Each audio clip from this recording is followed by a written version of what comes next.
درود طبعا رفقا، امیدوارم که عادتون بی‌نظیر باشه. اومدیم با یه آموزش تتوی رنگی و یه سری نکات مهم رو میخوام باهاتون به اشتراک بذارم. این ویدیو رو تا آخر ببینید، مطمئنن که بی ثمر نخواهد بود براتون. 5 تا رنگ اصلی داریم، سفید و مشی که همیشه هستن و این 3 تا رو فعلا باشون کار داریم، آبی، زرد، قرمز، که به وسیله اینا میایم رنگ سازی میکنیم و بقیه رنگا رو اینا رو که نمیتونیم باشون بسازیم. تعداد رنگی میتونیم با اینا بسازیم که روی جدول رنگا اینا رو بهتون نشون میدم، توضیحات کاملش رو بهتون میدم. و اینجا میخوایم بریم به صورت فیزیکی رنگا رو بسازیم، رنگایی که میشه با اینا ساخت و کارهایی که باید باشون انجام بدیم. توی تتوهای رنگی چیزی که خیلی مهمه اینه که تو رنگا رو بتونی در کنار هم به درستی کاشت بدی و هر چقدر طیف رنگ بیشتری داشته باشی، قدرت مانور توی کار بیشتره. پس اگه به تتوهای رنگی علاقه داری، سعی کن ستای آماده‌ای که با طرحی که میخوای اجرا کنی همخوانی داشته باشه رو تهیه کنی که دستت باز باشه، قدرت مانور بیشتری داشته باشی و نخوای با این 3 تا 4 تا رنگ هر کاری دوست داشتی انجام بدی.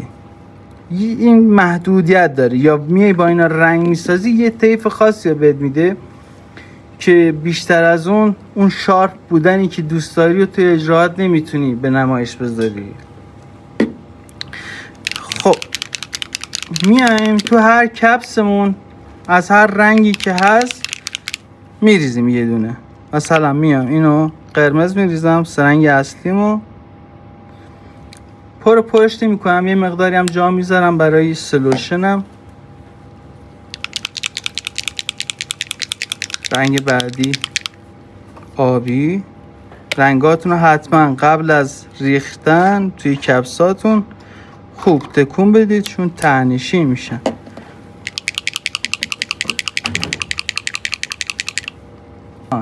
هزینه میکنیم برای ویدیو، لایک، سابسکرایب فراموش نشه. چکلین بنگ بنگ. حالا این رنگ سفید هم میریزیم، بعدها براتون توضیح میدم که باید چی کاری انجام بدیم. این سفیده رو تو این کپس اینجایی میریزم. توی سری طرحهای رنگی که دارید با طیف زیاد کار میکنید، میتونید 2 الی 3 تا کپس سفید داشته باشید. یه دونه کپس سفیدتون میتونید باش رنگای گرمتون رو کم و زیاد کنید، یکیش برای رنگای سردتون، یکم که دیگه برای خود سفیده میتونید استفاده کنید. و چکلین بنگ بنگ. یه مقدار مشکی هم میزم. یه دستمال بده جوانه جویای نه جوانه جویای.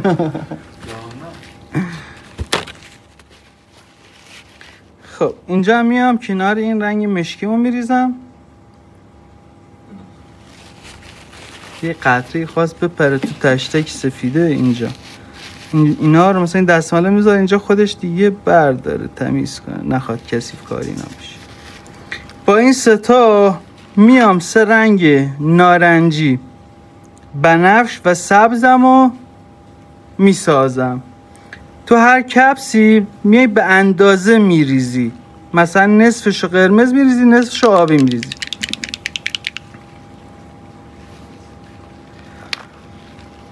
مقدار آبی میریزم تو اینم، دوباره میام یه مقدار آبی میریزم تو اینی که آبی ریختم، میام قرمز میریزم که بنفش درست بشه. تو جدول رنگا براتون توضیح داده بودم. خب تو این آبیه میام زرد میریزم که سبزم درست بشه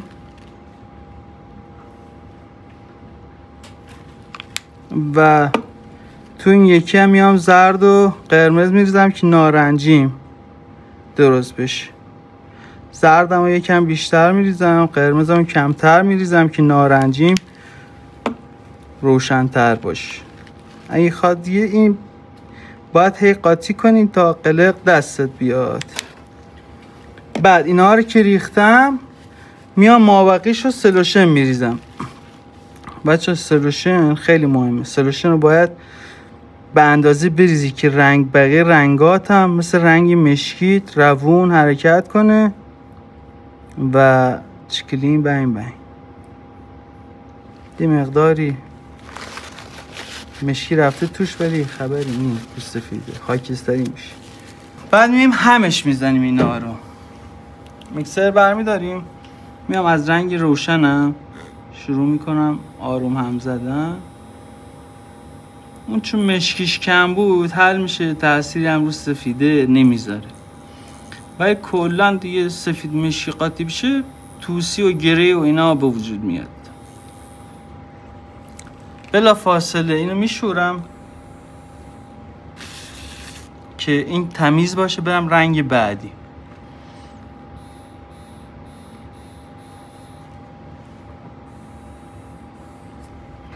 اینو که زرد و قرمز قاطی کرده بودیم میشه نارنجی رو هم میزنیم آرام آرام. اگه همینجور هم بزنم تا حالا پخش رنگ به وجود بیاد، بخاطر من آروم هم میزنم و بذارید خوب هم بخوره که قشنگ رنگتون در بیاد.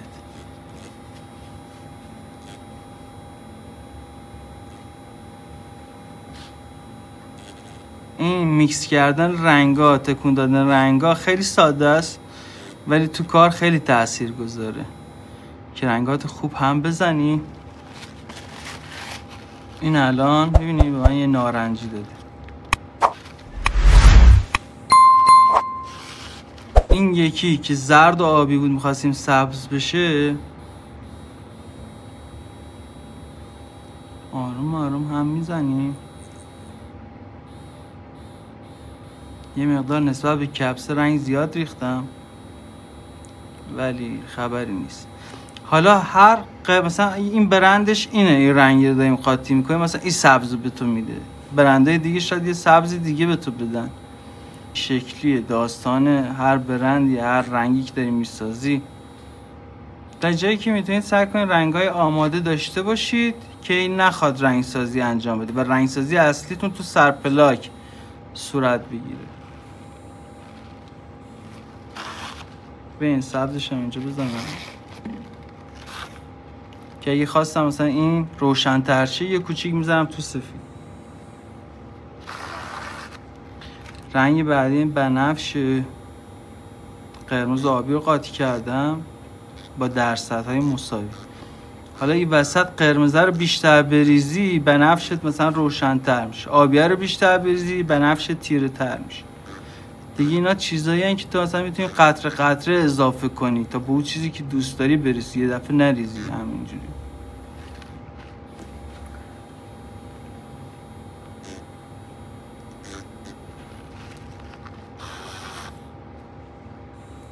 دوباره این بنفشه رو خواستم روشنش کنم باز با سفید میتونم. این هم که دیگه رنگا اصلی من.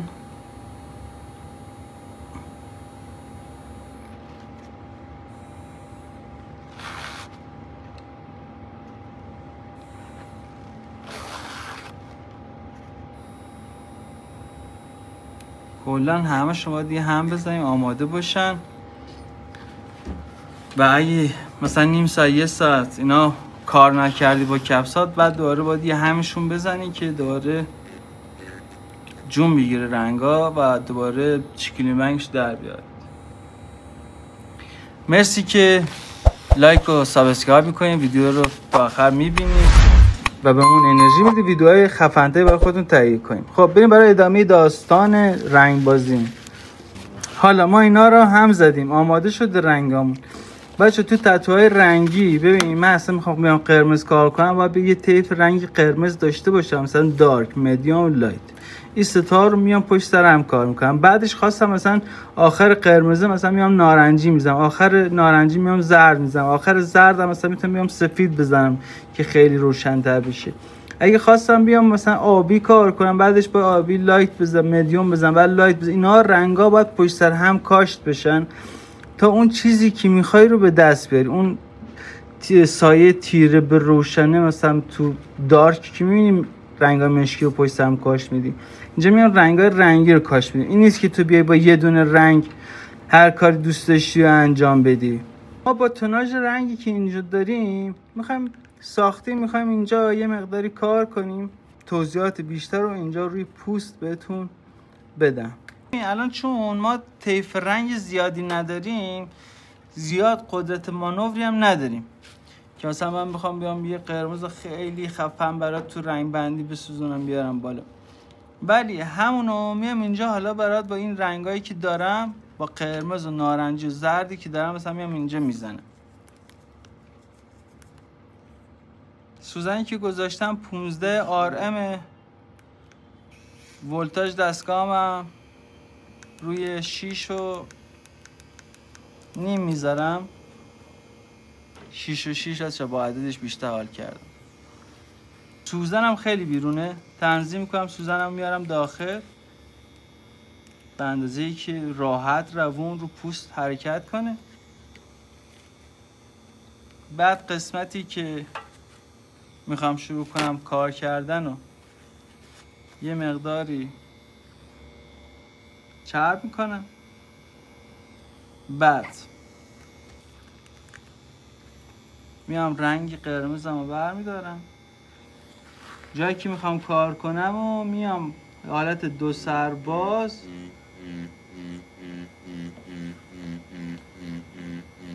شروع میکنم پر کردن، یعنی یه مقدار فشار دستم بیشتره و این قسمتی که دارم میزنم رنگ بیشتری کاشت شه و یه پرتاب دارم که رنگ بعدی اونجا کاشت کنم. ببینید اینجا تیره تره، میره جلو نرمتر میشه. این تو حالت دو سربازشه. اگه خواستی به صورت کوکی پر کنی، زمان که اینو پر کردی آخرش یه پرتاب انجام میدی، یه پرتاب آخرش انجام میدی که باز این قسمتی یه مقدار سوزونده بشه، آماده بشه برای رنگ بعدی.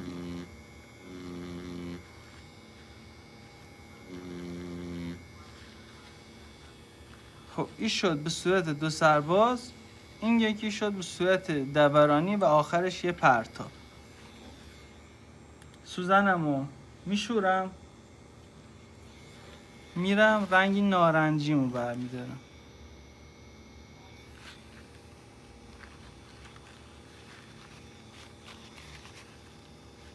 بعد دوباره میام به صورت دو سرباز، از یکم عقب‌تر از جایی که رنگم کاش کرده شروع میکنم و رو به جلو دوباره همون پرتاب ها رو صورت میدم.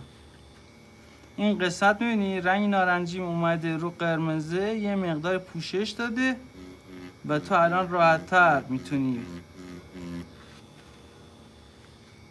پیشروی کنی، رنگ بعدی تو بیاری کاشت بدی. این الان رنگ نارنجی من اومدم کاش دادم، حالا میرم برای رنگ زردم. سوزنم دوباره میشورم،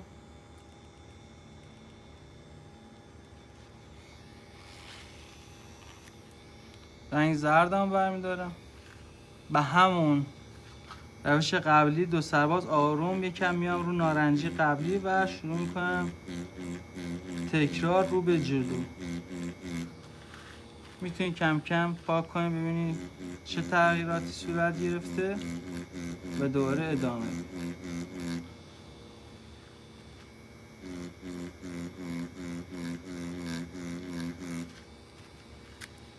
رنگ زرد چون این خودش هم زرد میکنم زیاد مشخص نباشه و اینجا کاشت رنگ رو نارنجی اتفاق افتاده.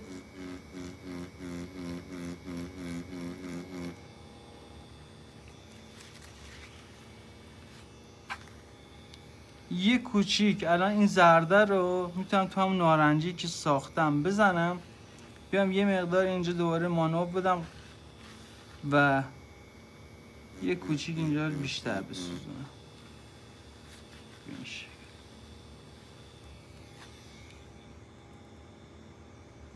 دوباره یکم زرد بیارم این قسمت اضافه کنم.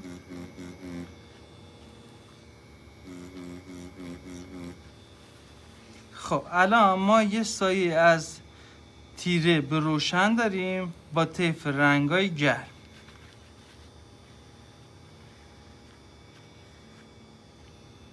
حالا همین روش رو این ور به صورت دورانی میتونیم اجرا کنیم. میام رنگ نارنجیم برمیدارم، خیلی آروم میام کاش میدم آخرش رو یه پرتاب میدم، یه کاش میدم یه پرتاب میدم.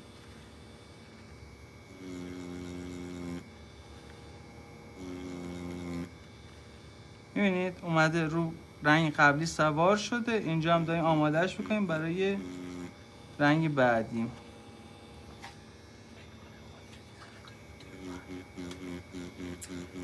خب گرد آروم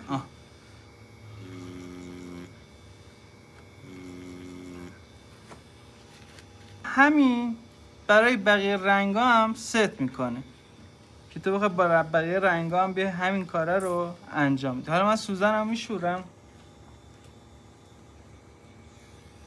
حالا میخوام بیام با رنگ آبی شروع کنم همینو اجرا کنم. ببین ما الان چند تا طیف رنگ آبی دیگه نداریم، یه دونه طیف آبی داریم. با همین یه دونه میخوام بیام اینجا شروع کنم یه طیف رنگ از آبی دارک به روشن داشته باشم. رنگ آبی برمیدارم، شروع میکنم دو سرباز هی کاشت رنگمو انجام میدم. یک فشار رو به جلو با یه پرتابم داره. کم کم میتونم تمیز کنم، تغییرات رو ببینم و دوباره شروع به کار کنم. بچه من دارم آموزش های مقدماتی رو به صورت رایگان در اختیارتون میذارم که آماده بشید برای طرح‌های خفن‌تری که روی پوست طبیعی میخوام اجرا کنیم که دیگه اونجا وقتی این کار رو نگاه میکنی کلا متوجه بشید. دیگه نخوام بهت بگم اینجا داریم پرتابی میزنیم، اینجا داریم، دیگه راحت توضیحات رو بدیم پیشروی کنیم. تکرار میکنم تا تغییر رنگ به وجود بیاد. تغییر رنگم که به وجود اومد، ما یه دونه کپس آبی که بیشتر نداشتیم دیگه، میام یه کوچیک همینو میزنم تو رنگ سفیدم. بعد وقتی زدی تو میتونی با نگاه کردن به سرپلاکت تشخیص بدی که چقدر تغییر کرده. مثلا رنگم کمه، الان میام یه مقدار آبی دیگه برمیدارم، همینو دوباره یه کوچیک دیگه میزنم تو سفید. دارم میبینم داره تغییر رنگم داره ایجاد میشه. حالا میتونم دوباره بیام شروع کنم دو سرباز یک مقداری پیشروی کنم. هی میاد رو قبلیه، اونم هی میره رو جدیده. دوباره اینو که انجام دادم تغییر رنگ شکل گرفت، دوباره همین یه کوچیک میزنم دوباره تو سفیده، هی روشن‌تر میشه. دوباره هی چرب میکنم، دوباره هی پیشروی میکنم.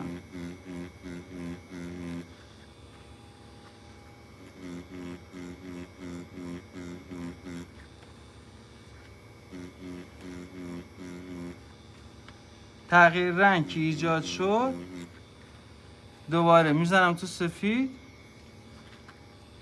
دوباره همون کار رو تکرار کنم. این برای یه سری، مثلا برای رنگ قرمز این حرکت جوابگو نیست، چون هر چی میزنی تو سفید هی صورتی میشه. تو اصلا طیف کامل باید داشته باشی که کارت راحت را بیفته. هر چقدر بخوام هی روشن‌ترش کنم.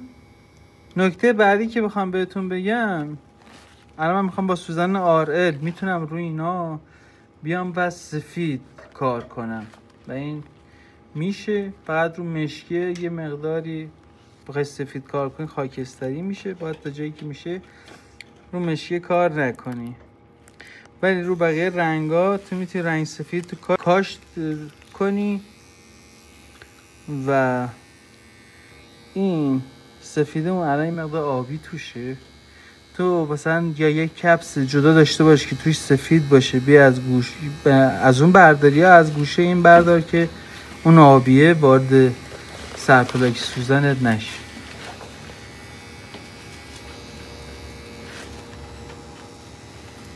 خب اینجا رو ما الان میخوایم سفید بزنیم.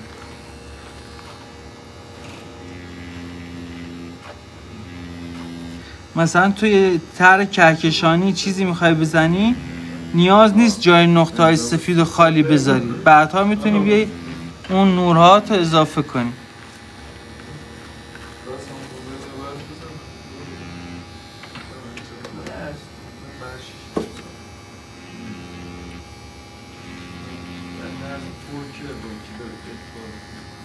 می‌بینی کاشترنگ سفید به راحتی اتفاق میفته. یه نکته ریزیم، رنگاتون رو هم هی میتونید کاش بدید، حالا نسبت به اون فشاری که ایجاد میکنید.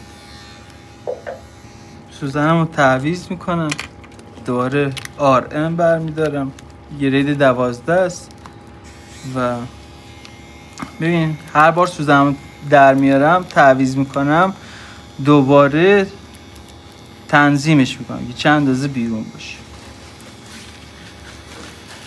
خب با بقیه رنگا هم میتونم بیام همین کار رو انجام بدم و یه سری تفاوت ها هم دیگه اینجا میتونی یه سری ترکیبات دیگه خودت هی بیای بهشون اضافه کنی.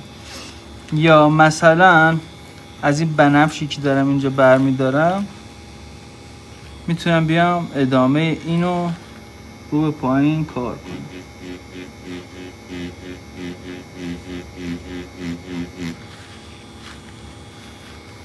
یه مقدار میره رو آبیه و دوباره میاد جلو.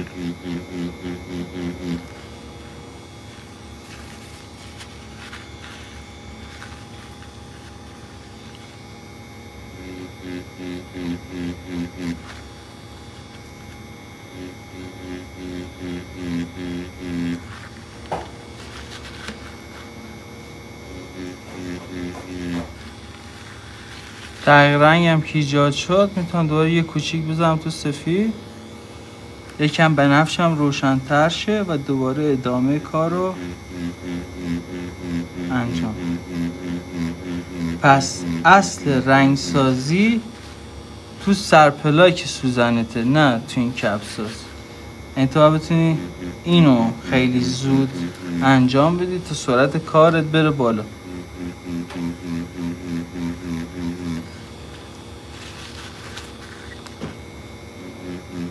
تغییر رنگی هم که ایجاد شد دوباره میرم رنگ بعدی، رنگ بعدی این دوباره سفید برمیدارم.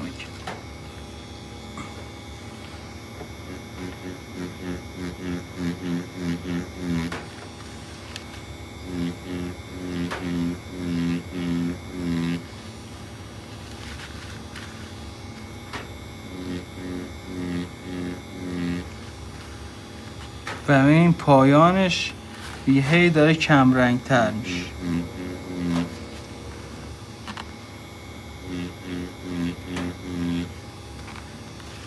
هر چقدر هی بزنم هی اینجا دیگه روشن‌تر میشه تا دیگه به خود سفیده برسه که همین اندازه برام کافی. دوباره سوزنم میشورم، یه مقدار سفید برمیدارم، سفیدمو یه کوچیک میزنم تو قرمزه و میام از این ور شروع میکنم دو سرباز دوباره سایه.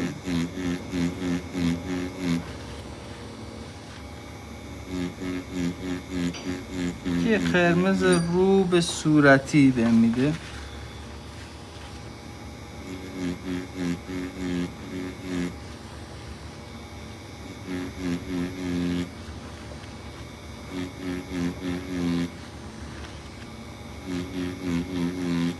تغییر رنگ هم که ایجاد شد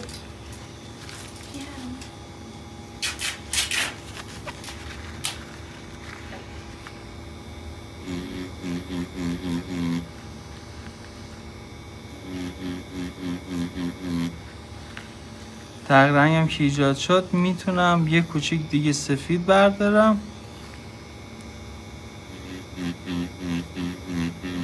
و دیگه رنگ هم یه مقدار رو به صورتی میده.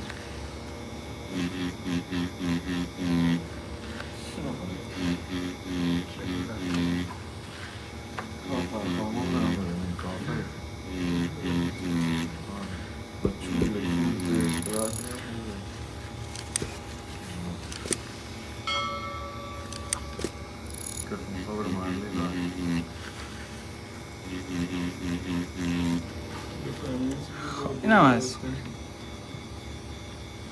دیگه. بچه ها این که تو این سوزن‌ها رو این رنگ‌ها رو برداری نیاز داره که به صورت تجربی خیلی این کار رو انجام بدی. الان مثلا یکم سفید برمیدارم، یه کوچیک مشکی برمیدارم، خاکستری بهم بده. میتونم یه قسمت های اینجا رو بیام یه کوچیک خاکستری بذارم، مثلا بیام اینجا کلا شروع کنم دوباره همون سایه رو اینجا با رنگ خاکستری شروع کنم انجام بدم.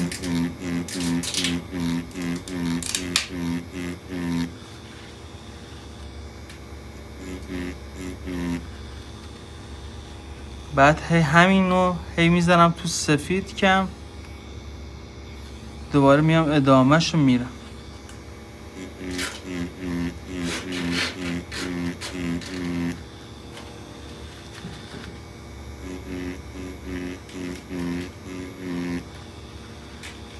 دوباره میزنم تو سفید.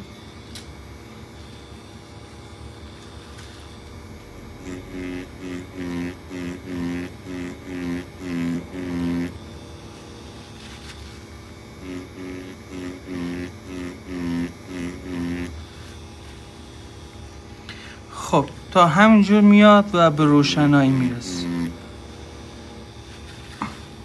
و من همین میتونم اینو دوباره بردارم و این قسمت رو دوباره روشن‌تر.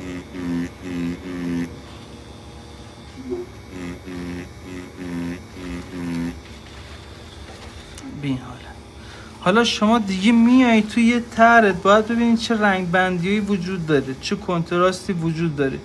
نسبت به اینا میای رنگا رو کنار هم کاش میدی و بعد میتونی سفیدتو بیاری و نورهاتو به طرحت اضافه کنی. ویدیوهای بعدی روی پوست طبیعی برات توضیح میدیم. مرسی که ویدیو رو تا اینجا نگاه کردین. لایک، کامنت، سابسکرایب فراموش نشود و انرژی بدید تتوی خفن‌تر براتون چیکلین بای میکنیم.